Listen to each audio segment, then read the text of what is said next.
we are very, very grateful to that. So I guess, I don't know, something's wrong. Something fishy, I call it. But we are looking into filing a TRO to stop the importation. We are in the courts. We go the legal way. And then we are coming up with a proposal on how much should be imported and what are the things to do. As I said, we're not against importation. We do not want our country to suffer on very high prices. Ayaw din namin yan. We don't want that. We are a conscious industry, and the truth of the matter, our housewives are going to kill us. Our wives, they always found, ano ba yan, yung asukal, sobrang taas na ba nagkado? I can no longer bake my cake. Oh yeah, it's a problem, but we know how to address it. Since this is an open dialogue, we're inviting everyone to share also your concerns. We have our future leaders here with us. Thank you very much, Mr. Lamata. And then next, Mr. Cuenca. Bob Cuenca of Albi, President of Albi. Good morning. Good morning, Mr. President. Good morning, Madam Vice President. Good morning, President Gloria. Hello. Here we are again. We know each other. We do have a problem with the setup now. Inputs very high. It's we cannot manage how this is going to affect us in the next crop year. The industry, Mr. President, has always been at the bottom of the priority of DA. Ever since budgeting, you look at rice, not the importation, but the money that is being spent on rice, on the agriculture, has always been the number one concern of the country. And sugar has always been under. We do our own research, right, Pilsurin? The budget of SRA, I believe, does not come everything from DA. It comes from the industry through its sugar mills. And that is making, that is our industry where it is right now. What I am asking, I'm sure you will be president and you will be our vice president. During your time, can we transfer the sugar industry to the office of the president?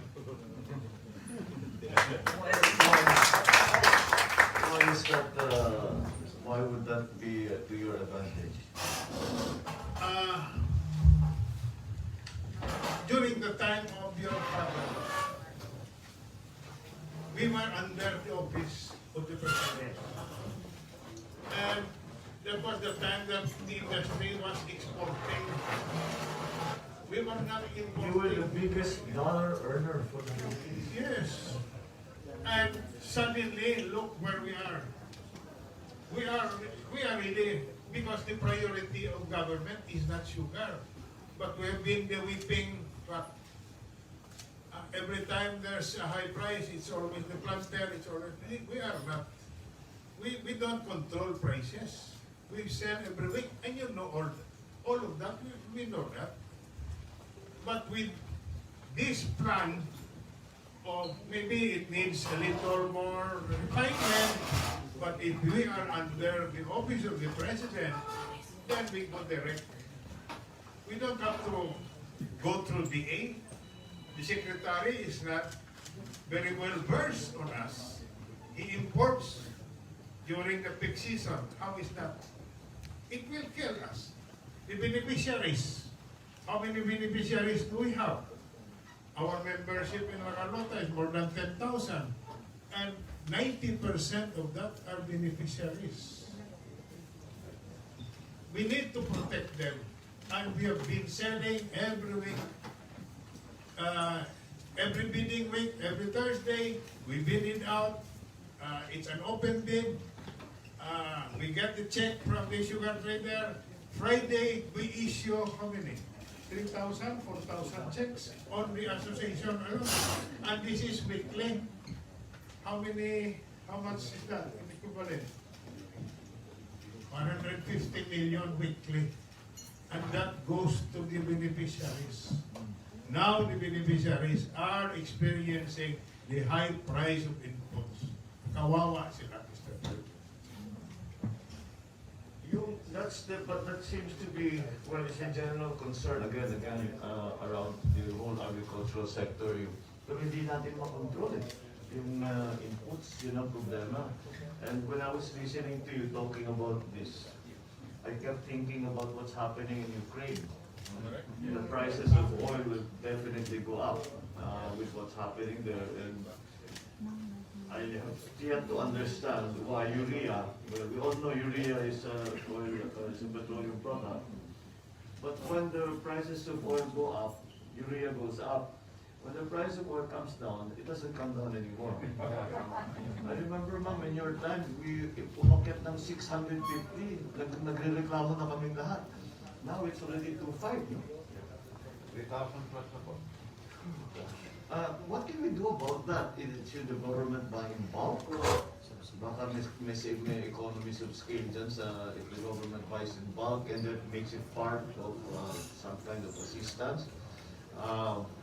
Hindi naman siguro tayo mag-violate ma'am ng WTO agreements if we do that. Is that considered a subsidy now?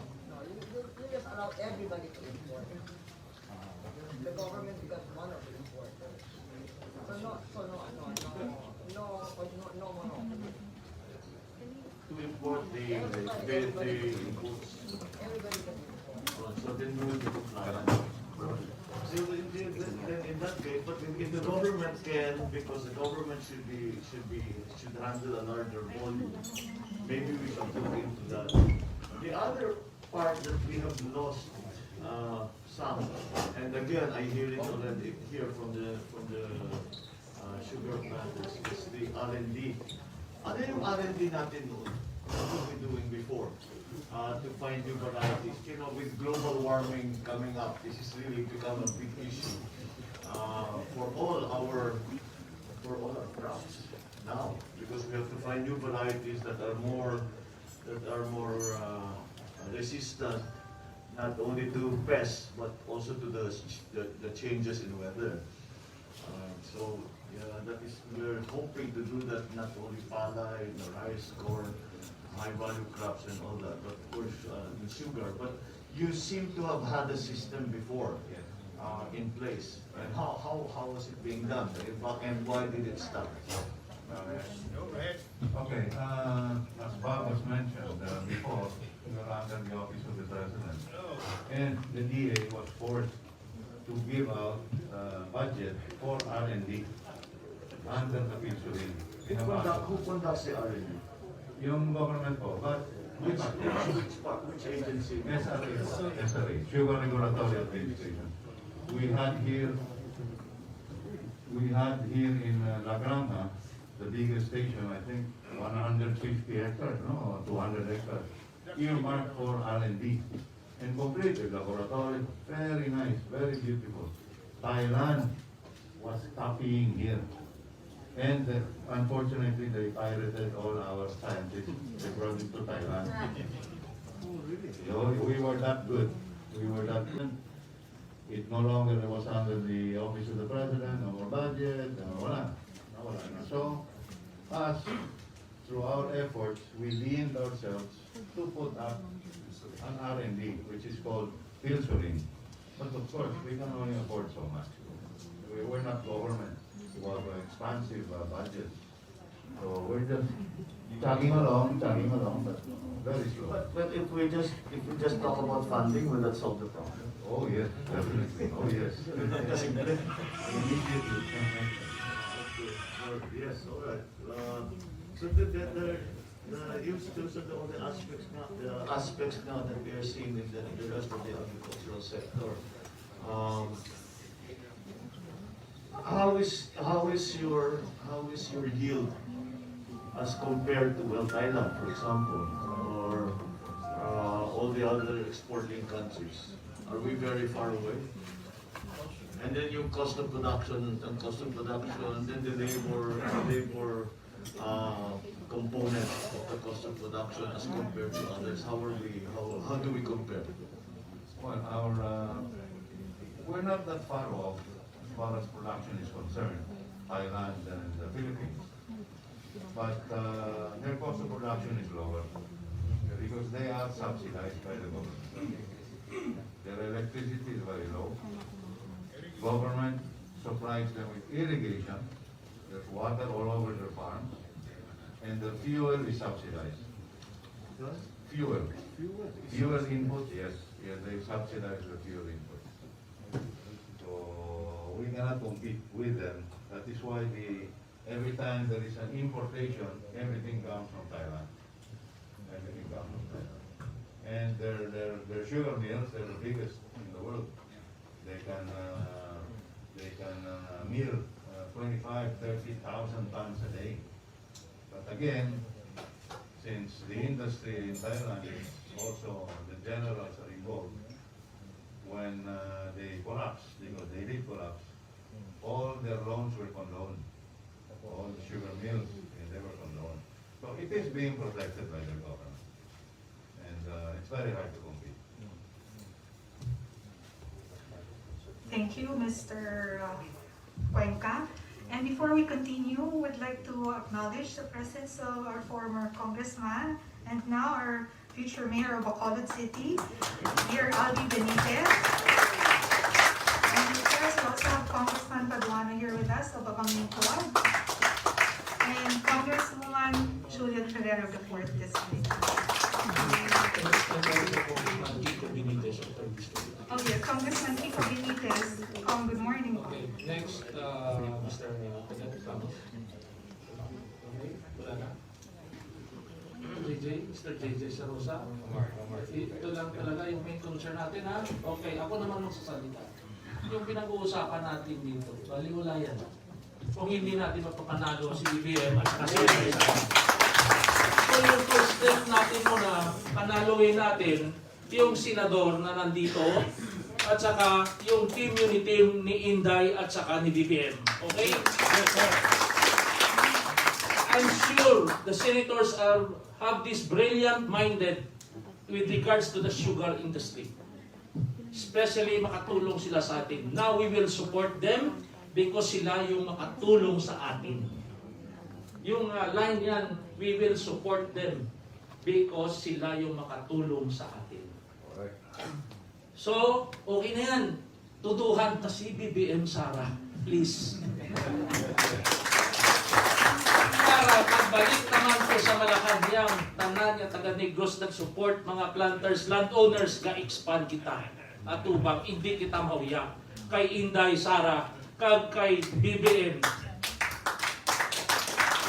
Ari na tanan sa aton. We have these 28 mayors out of 31. Parating pa yung isa na 29 na. We have these 6 congressmen.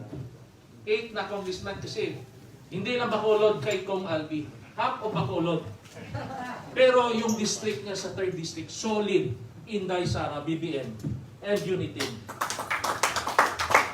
So kanina, yung mga mayor sa taas, okay na sila. And then we have this short time lang sa inyo. So pasalamat tayo sa kay Ma'am GMA nandito. Ma'am, Madam, kay Gilbert, langga kagin namin sa Negros. Tapos, Inday, Sara, best effort kami diri nga ang inyo team, unit team ni BBM, Sir, Mr. President, we will deliver. We will deliver. Okay na sa inyo, ha? Yes. With Tita Marilo also. Okay na? Wala na question? Wala. Mga senadors, hindi gid kamo malipat diri ari ni subong ang senator. Hindi ni nila maanan ang inyong request kung wala sa tulong ng mga senadors. So, unity. Speaking of that, speaking of our senators, is there legislation you feel that you need to remedy some of these problems that we were talking about. Para alam na nila yung magiging trabaho nila. Pag